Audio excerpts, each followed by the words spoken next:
जब घड़ी का काटा करता है 4 बजे का इशारा तो खबरों से हाई हो जाता है पारा। क्योंकि 4 बजे हम चक्रव्यूह के साथ आपके सामने पेश होते हैं। नमस्कार, कैपिटल टीवी उत्तर प्रदेश में आपका स्वागत है और मैं आपके साथ प्रिया बिस्ट। आज चक्रव्यूह में बात होगी संभल में हुए बवाल की, बात होगी संभल में शाही जामा मस्जिद के बाद अजमेर शरीफ के सर्वे की, साथ ही बात मोहम्मद जुबैर की और आखिर में बात योगी सरकार के तगड़े एक्शन की। तो चलिए शो शुरू करते हैं। पहली खबर संभल में हुए बवाल से जुड़ी है, जहां उत्तर प्रदेश के संभल जिले में हुई हिंसा में शामिल उपद्रवियों की पहचान कर ली गई है। पुलिस ने उपद्रवियों के करीब 41 पोस्टर जारी किए हैं। बताया जा रहा है कि हिंसा में हुए नुकसान की भरपाई इन्हीं उपद्रवियों से की जाएगी। पुलिस के मुताबिक उपद्रवियों की पहचान की जा चुकी है। साथ ही साथ यह भी कहा जा रहा है कि यदि जरूरत हुई तो इन लोगों पर इनाम भी घोषित किया जाएगा। जलाए गए वाहनों, बिजली लाइन और तोड़े गए सीसीटीवी कैमरों का प्रशासन की तरफ से मूल्यांकन कराया जा रहा है। वहीं उपद्रवियों ने जामा मस्जिद की दीवार भी तोड़ी है, क्षतिग्रस्त की है। हिंसा को लेकर अब तक 8 एफआईआर और 120 से अधिक दंगाइयों के फोटो जारी किए गए हैं। इस दौरान पोस्टर्स में सभी दंगाइयों के हाथों में पत्थर, डंडे और हथियार लिए हुए देखे जा सकते हैं। वहीं कुछ दंगाई तो ऐसे भी हैं जिन्होंने अपने चेहरे पर नकाब लगा रखा है। मिली जानकारी के अनुसार ये दंगाई नखासा और जामा मस्जिद इलाके के हैं। पुलिस ने उपद्रवियों के फोटो जारी किए हैं। उपद्रवियों के फोटो के पोस्टर भी लगवाए जाएंगे। हिंसा में गिरफ्तार उपद्रवियों के पुलिस ने फोटो जारी किए हैं। बीते दिन उपद्रवियों को जेल भेजा गया था। 3 नाबालिग और 2 महिलाओं के साथ साथ 25 आरोपियों को पुलिस ने अब तक गिरफ्तार कर लिया है। बाल अपराधियों को बाल सुधार गृह भेजा जाएगा। संभल के पत्थरबाजों और उपद्रवियों के पोस्टर सार्वजनिक स्थानों पर लगाए जाएंगे। साथ ही साथ इनसे नुकसान की वसूली भी की जाएगी। वहीं जो उपद्रवी पकड़ में नहीं आएंगे उनके ऊपर इनाम भी घोषित किया जा सकता है। कुल मिलाकर संभल के गुनहगार किसी भी सूरत में बच के नहीं पाएंगे, क्योंकि यूपी सरकार पहले ही उपद्रवियों, अपराधियों के खिलाफ नुकसान की वसूली पोस्टर का अध्यादेश जारी कर चुकी है। खबरों में आगे बढ़ते हैं, जहां संभल में शाही जामा मस्जिद के सर्वे के बाद हुई हिंसा का मामला भी ठंडा भी नहीं हुआ कि राजस्थान के अजमेर जिले में दरगाह शरीफ के सर्वे को लेकर बुधवार को कोर्ट में दायर याचिका पर सुनवाई हुई। कोर्ट ने हिंदू पक्ष की याचिका को स्वीकार कर लिया है। याचिका में अजमेर शरीफ दरगाह को हिंदू मंदिर बताया गया है। ये याचिका हिंदू सेना के अध्यक्ष विष्णु गुप्ता की ओर से दायर की गई है। कोर्ट ने संबंधित पक्षों को नोटिस जारी करने का आदेश दिया है और अगली सुनवाई की तारीख 20 दिसंबर तय की गई है। आपको बता दें कि हिंदू सेना के राष्ट्रीय अध्यक्ष विष्णु गुप्ता ने दरगाह से जुड़े मुद्दों को उठाते हुए कानूनी हस्तक्षेप की मांग की थी। उन्होंने कहा है कि मामला धार्मिक भावनाओं और सामाजिक सौहार्द से जुड़ा हुआ है, जिसके समाधान के लिए कोर्ट का हस्तक्षेप आवश्यक है। कोर्ट द्वारा बात को स्वीकार करने के बाद ये मामला और अधिक गंभीरता से देखा जा रहा है। कोर्ट ने सभी पक्षों को, दोनों पक्षों को नोटिस जारी कर अपना पक्ष रखने का निर्देश दिया है।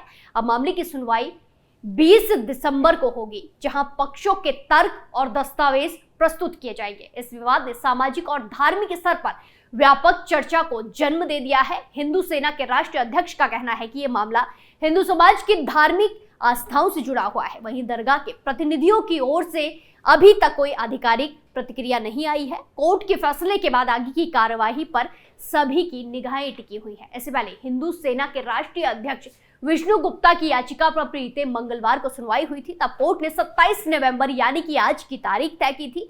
विष्णु गुप्ता की ओर से दाखिल की गई याचिका में दरगाह शरीफ में शिव मंदिर होने का दावा किया गया है। कोर्ट में पिछली सुनवाई के दौरान सबूत के तौर पर एक खास किताब को पेश किया गया था। इस किताब के हवाले से ये दावा किया गया था कि दरगाह में एक हिंदू मंदिर था। ये किताब अजमेर निवासी हर विशाल शारदा द्वारा साल 1911 में लिखी गई है। इस किताब का हवाला देते हुए हिंदू सेना के राष्ट्रीय अध्यक्ष ने अपनी याचिका में कहा कि दरगाह की जमीन पर पहले भगवान भोलेनाथ का एक मंदिर था। इस शिव मंदिर में पूजा और जलाभिषेक होता था। दरगाह परिसर में मौजूद 75 फीट लंबे बुलंद दरवाजे के निर्माण में मंदिर के मलबे के अंश है। यही नहीं, दरगाह के तहखाने में गर्भगृह है। खबरों में आगे बढ़ते हैं, जहां उत्तर प्रदेश पुलिस ने इलाहाबाद हाई कोर्ट को बताया है कि उसने फर्जी खबरें फैलाने वाले तथाकथित फैक्ट चेकर मोहम्मद जुबैर पर भारत की एकता और अखंडता को नुकसान पहुंचाने के लिए मामला दर्ज किया है। ये जानकारी जुबैर के मामले की जांच कर रहे यूपी पुलिस के अफसर ने दी है। यूपी पुलिस ने इलाहाबाद हाई कोर्ट को दिए गए एक हलफनामे में बताया है कि उसने भारतीय न्याय संहिता की अलग अलग धाराओं में मोहम्मद जुबैर के खिलाफ मामला दर्ज किया है। ये धाराएं समुदाय में वैमनस्य बढ़ाने, सबूत के साथ छेड़खानी और मानहानि के साथ साथ धार्मिक भावनाओं को ठेस पहुंचाने से जुड़ा है।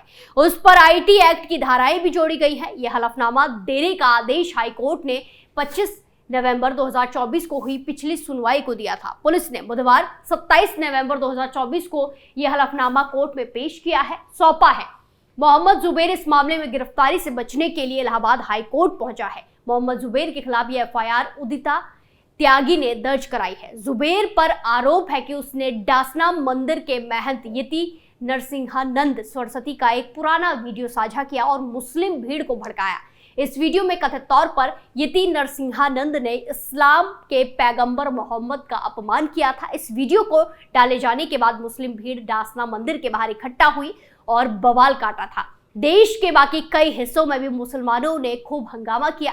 कई जगह पर सर तन से जुदा के नारे लगाए गए। इन हमलों में कुछ पुलिस वाले भी घायल हुए। उदिता त्यागी ने इस मामले में मोहम्मद जुबैर पर कार्रवाई की मांग की है। उदिता त्यागी यति नरसिंहानंद सरस्वती फाउंडेशन के अध्यक्ष है। त्यागी ने इस मामले पर कहा है कि अगर उत्तर प्रदेश के सरकारी वकीलों ने सही पक्ष रखा तो मोहम्मद जुबैर को जेल जाने से कोई नहीं बचा पाएगा। आखिरी खबर उत्तर प्रदेश के एटा से है, जहां योगी सरकार की कार्रवाई से हड़कंप मचा हुआ है। योगी सरकार ने एक साथ 24 बाबुओं यानी कि क्लर्क को सेवा से बर्खास्त कर दिया है। इन पर आरोप है कि ये बाबू 30 साल पहले फर्जी तरीके से नौकरी पाए थे। जब जांच हुई तो पाया कि इन लोगों को 1993 से 1995 के बीच बिना किसी नौकरी सरकारी आदेश की नौकरी दी गई है। बात 1995 की है, जब एटा के डीएम रहे मेजर आरके सिंह को उत्तर प्रदेश राजस्व परिषद का एक पत्र मिला। इस पर 24 लोगों की नियुक्ति के निर्देश दिए गए थे। पत्र के आधार पर डीएम मेजर आरके सिंह ने सभी को नियुक्ति दे दी थी। नियुक्ति के बाद सभी ने ज्वाइन भी कर लिया और कलेक्ट्रेट में ड्यूटी करने लगे। 4 साल बाद डीएम को एक शिकायती पत्र मिला। इस शिकायती पत्र में नौकरी के आदेश को फर्जी बताया गया। इस पर तब के जिलाधिकारी ने उत्तर प्रदेश राजस्व परिषद से भेजे गए नियुक्ति पत्र के बारे में पूछा। जवाब मिला कि परिषद ने तो किसी प्रकार का कोई पत्र नहीं भेजा था, न ही नियुक्ति के संबंध में कोई आदेश जारी हुआ था। तब ये बात जिले के अधिकारियों को पता चली तो वो दंग रह गए।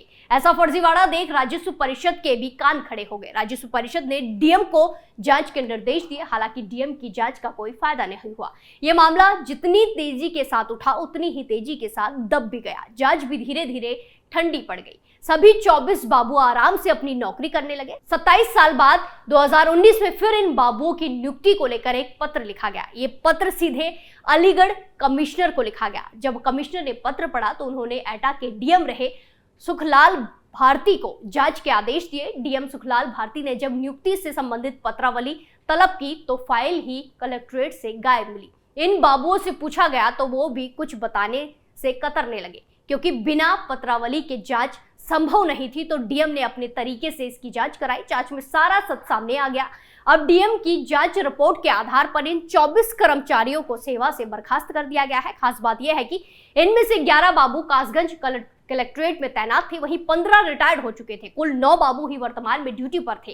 एटा जिले के एडीएम प्रशासन सत्य प्रकाश ने बताया कि इन सभी से रिकवरी के लिए नोटिस जारी किया गया है। वहीं जो पेंशन का लाभ ले रहे हैं उनके पेंशन रोकने का आदेश और पिछले भुगतानों की रिकवरी का आदेश दिया गया है। चक्रव्यूह में फिलहाल के लिए इतना ही। फिर पेश होंगे सनसनीखेज खबरों के साथ। बाकी तमाम खबरों के लिए देखते रहिए कैपिटल टीवी उत्तर प्रदेश। नमस्कार।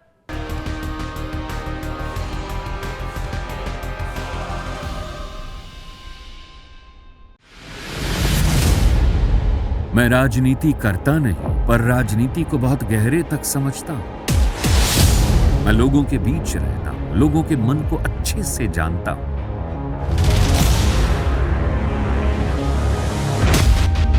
पब्लिक और पॉलिटिक्स की हर नब्ज को खूब पहचानता हूं। संघर्ष की सियासत से सत्ता के सिंहासन तक मैं हर खबर से खरा सच निकालता हूं।